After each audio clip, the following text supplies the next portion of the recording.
Hey, it's Phil. My team and I have been running ads online and on TV for over 20 years.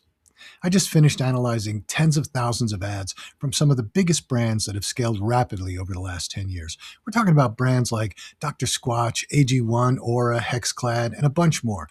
Same platforms, same auctions, same CPM environment, yet some of these ads are absolute money machines, and others might as well be kindling wood. So today, I want to show you why some ads crush, why others quietly die, and what you can steal from the winners so that you're not just boosting hope with a budget. Welcome to the growth class.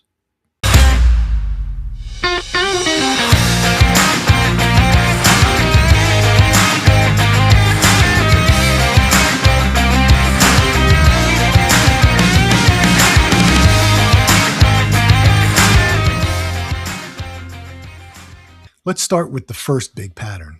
The best ads in this data set don't start with, hey, let's make something clever.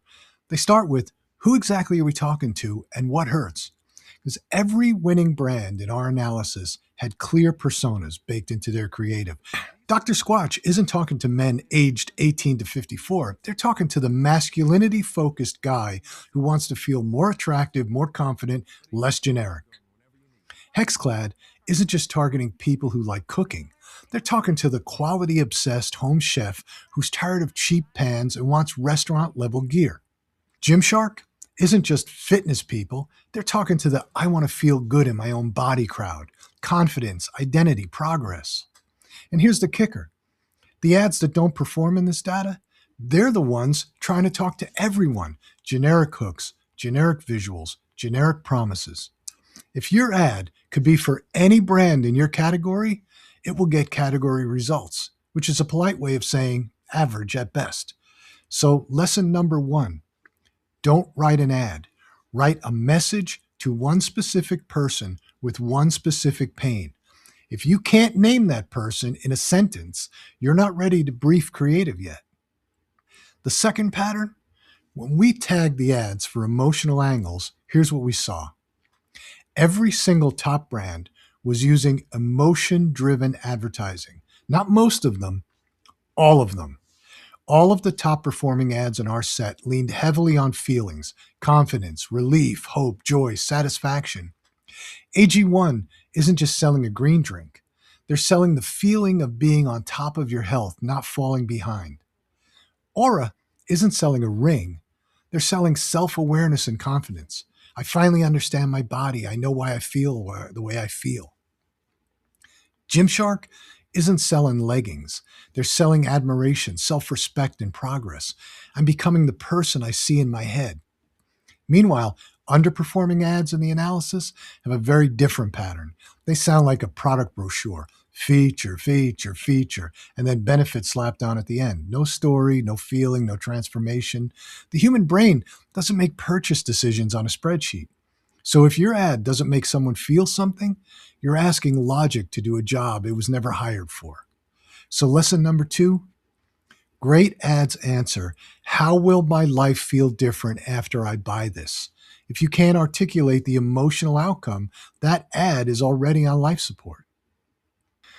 Let's talk about one of the biggest myths I hear. Video is king. No, static images are back. No, it's all about carousels.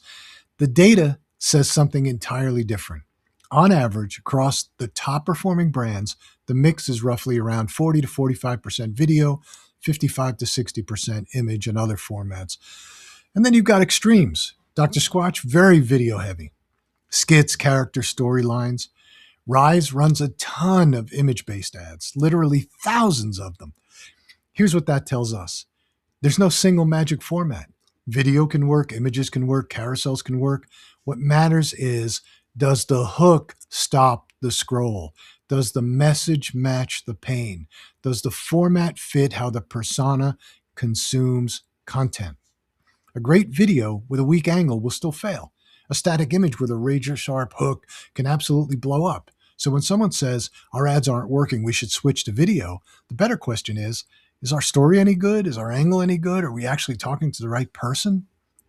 Format amplifies the story. It doesn't replace it. So if your ads are not working, it's not your agency, it's not the format, it's not the platform. It's your message. The next pattern, across the brands in this analysis, every single one uses some sort of UGC or social proof. Not just pretty UGC for the sake of it, but UGC used strategically. Here's how the winners tend to structure it: polished creative to build desire and brand value, the hero shots, the cinematic food, the beautifully lit kitchen. UGC and testimonials are there to build trust, real people, real voices, real results. You see, Graza had 100 influencers online posting about their product on the day they launched.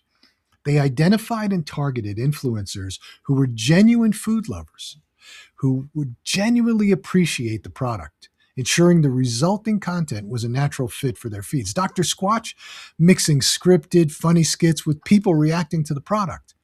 HexClad combining high-end visuals with user demos showing the pans in real kitchens. Fitness brands layering in transformation clips, reaction videos, and reviews. Meanwhile, weaker ads fall into two traps.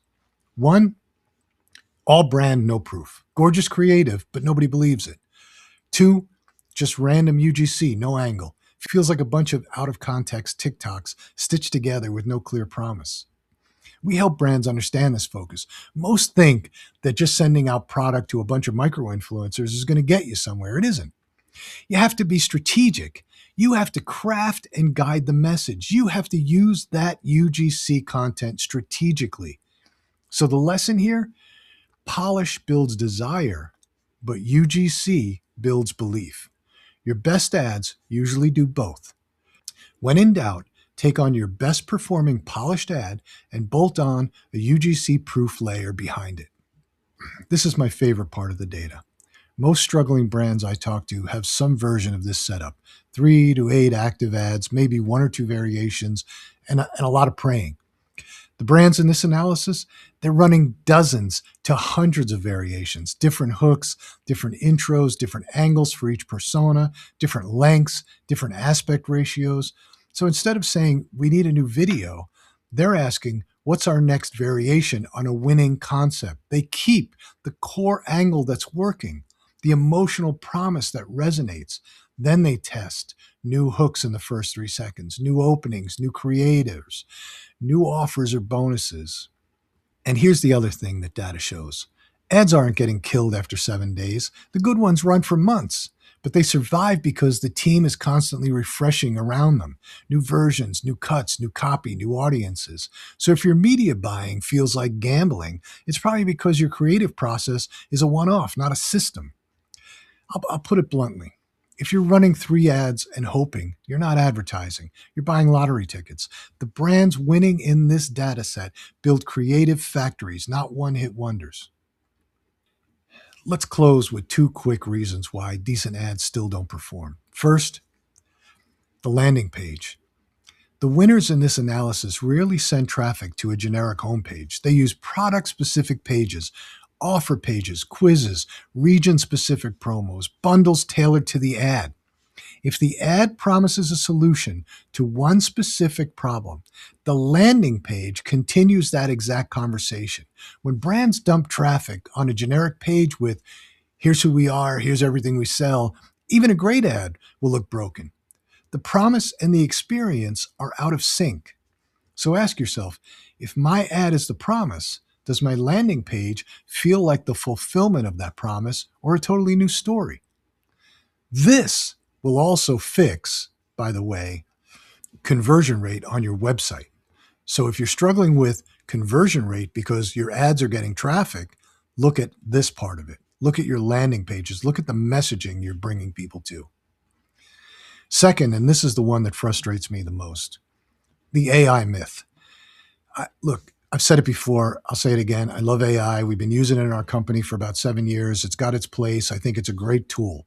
But when it comes to building ads, when it comes to creative, the vast majority of the top performers are not relying on AI to magically create winning creatives. They're relying on a deep understanding of their customer, clear positioning, smart testing, iteration. AI is a power tool. It helps generate options. It helps you move faster. But if you don't know the persona, the pain, the emotional outcome. AI just helps you make bad ads faster. So don't blame the tools, fix the strategy. So let's recap. The big lessons from this ad analysis are: winning ads start with a persona and a pain, not a clever idea. Emotion is not optional. People remember how your ad made them feel, not your feature list. There is no magic format. Video, images, carousels, they all work when the story's right. Polished creative builds desire. UGC builds belief. The best ads use both. The top brands don't have a hero ad. They have a creative system with constant variation. And even the great ads will fail if your landing page or your offer don't keep the promise. If your ads aren't working right now, don't just say we need better video. Ask, do we know exactly who this is for? Do we know what they're feeling? Are we proving that it works? And does the page they land on continue the same story? If you get those right, the algorithm becomes a lot less mysterious. If you want more breakdowns like this, where we go behind the scenes of what actually works in the real world, hit follow, subscribe, drop a comment with what you're struggling with in your ads right now. I might use your question as my next teardown. Again, I'm Phil. Thanks for hanging out with me. Now go fix your ads.